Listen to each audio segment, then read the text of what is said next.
as we get into this next topic, we talk about this topic every week, and a lot of people are calling into this investing class wanting to know more about their retirements. A lot of people have retirements. They have 401ks or maybe an IRA, or they have a 401k with an old employer, Right. right? But here's the biggest problem. They don't know what's happening. They don't know what's going on with it. It's hard to understand the prospectus. It's hard to read those. Now, what are some of the different things that people have access to with their retirement accounts? A lot of people think that it's, the money is stuck somewhere really almost for life, right? What are some of the opportunities that you're helping people out with their retirement accounts, whether it's a 401k or an IRA with a broker, maybe helping them have a better conversation with their money manager? Well, it's interesting and a little disturbing that most people have kind of become conditioned to accept the fact that their retirement, the quality of their life in retirement is going to be based on this thing called a 401k or 403b, whatever your employer-sponsored retirement plan is called.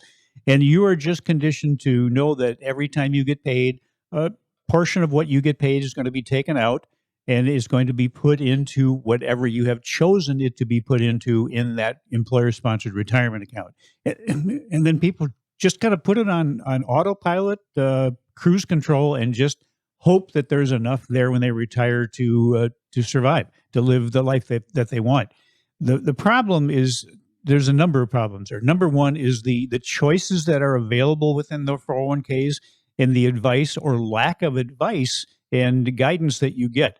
Because everybody out there that has one of these employer-sponsored retirement plans is probably, for the most part, or maybe 100% on their own as to what they invest in, how they make changes, if they make changes. In fact, let's be truthful, a lot of people listening really have no idea what's in their 401ks You're or right. 403bs. I was actually just talking to some friends this past week, and they said, "Yeah, I was told to just put money, every single week in my 401k and just hide, put my head in the sand." That's Right. what they're told to do. Yeah, and a lot of people are in what we would call a target dated fund now that is supposed to be looking at the number of years they have left to retire and then making adjustments.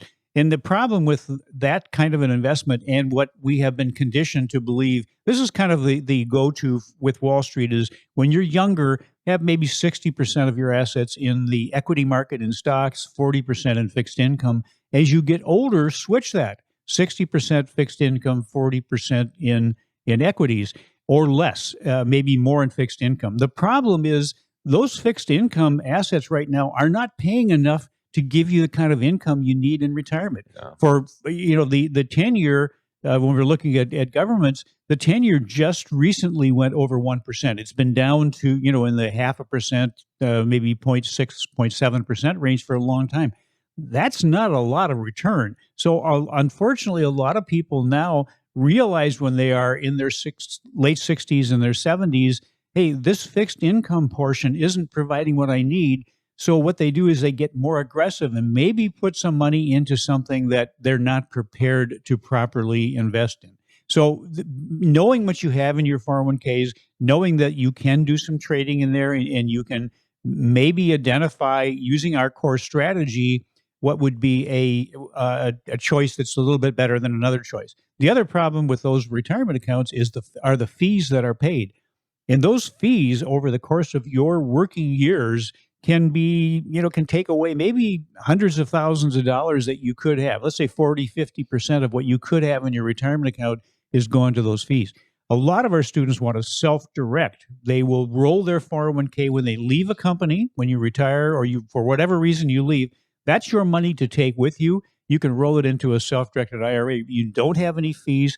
And you can use those assets we talked about, the leveraged assets, futures, forex options, which give you the opportunity to invest in up markets, down markets, and sideways markets, which you don't have in your employer-sponsored retirement accounts. Those are some really good points there about what's really happening with the mindset of the public, where the mindset of the public, as Al was talking about, is just put money into an account and hope, right? Mhm. Hope that it's going to be enough when you want to retire.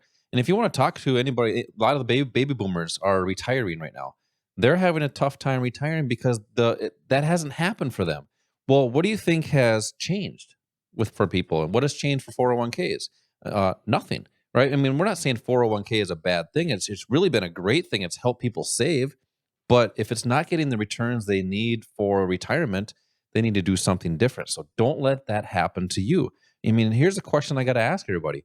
What are you going to do about it? Al, you mentioned something I really want you to unpack a little bit more. You mentioned self-directing. I mean, there's opportunities when someone is managing their own retirement accounts. You have the opportunities to create. You mentioned bonds earlier. There's opportunities to create a bond ladder yourself. Sure. But the problem is when you purchase a lot of the bonds, when you have someone else do it, you have those fees.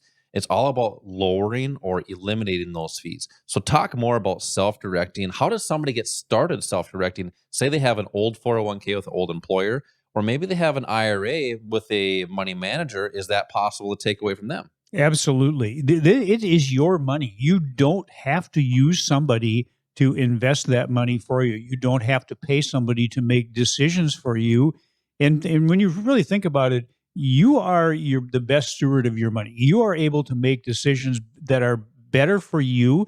You're able to monitor your assets on a more regular basis for protection, for management of your assets. And by management, I mean not just looking at having a profit in an up market, but protecting that profit, making sure if you're wrong, and let's be honest, anybody who invests in any kind of market is going to go through a period where they may have a loss. Well, minimize that, manage that loss. There's a way of managing your portfolios to your benefit.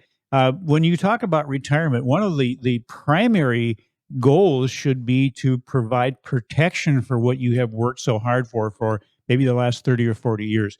And unfortunately, we saw a lot of people back in, that it went through the 2008 correction or bear market, I should say. That was where the S&P was down 57%. The NASDAQ was down much more than that.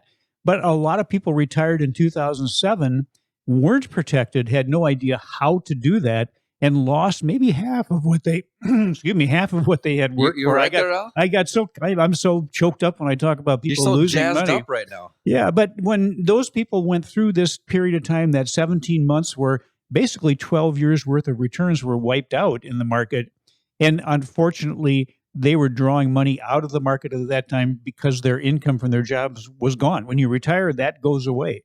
So we don't want our students to go through that again. Will we go through additional corrections or crashes? Absolutely. It's a normal part of the market.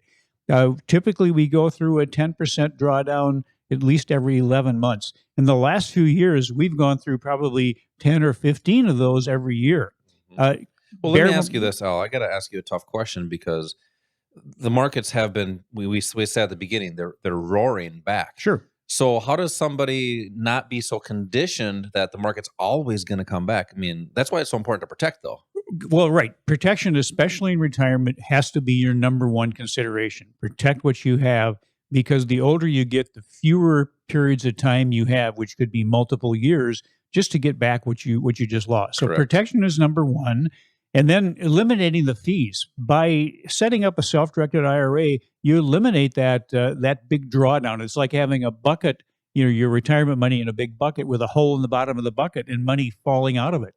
That's the fees. There's a bigger hole if you let a bear market take money away from that. So you want to make sure that have some duct tape or something to cover that hole. Make sure that that money that you have worked for stays with you. Let me ask you this. When the market's going down, does the money manager still get paid? Absolutely. It doesn't make any difference which direction the market is going, up, down, or sideways. They're going to get their fees. That's a constant. And when you think about it in your employer-sponsored plan, and we always ask this when we do these classes, how many meetings do you have every year with your sponsor? We'll start out with maybe 2 or more, and nobody raises their hand. How about 1 or more? Maybe out of a class of 20 people, 1 person will raise their hand. How many had 0 meetings? Almost everybody raises their hands. You're not getting the guidance. You're not getting the opinions of somebody, or the helping you make your decisions. You're doing that on your own.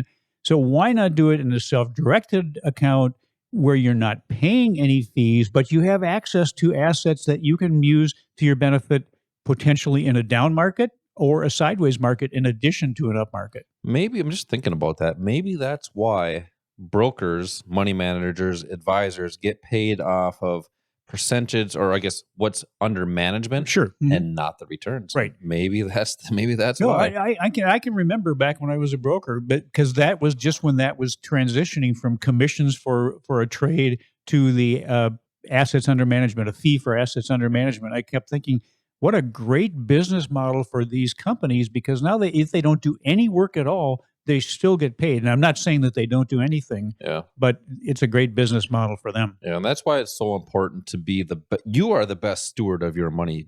Learn the different techniques, learn the strategies to protect what you have, minimize loss, really to have better choices. Because if you have better choices, then you have more confidence going into retirement. Al, I kind of want to continue this discussion about, I guess, retirement techniques and strategies, but I want to get into some of the details on mutual funds. We talk about this every single week, Mhm. and some of the downfalls of mutual funds. This is Josh and Al, Investing with Confidence. We will be right back.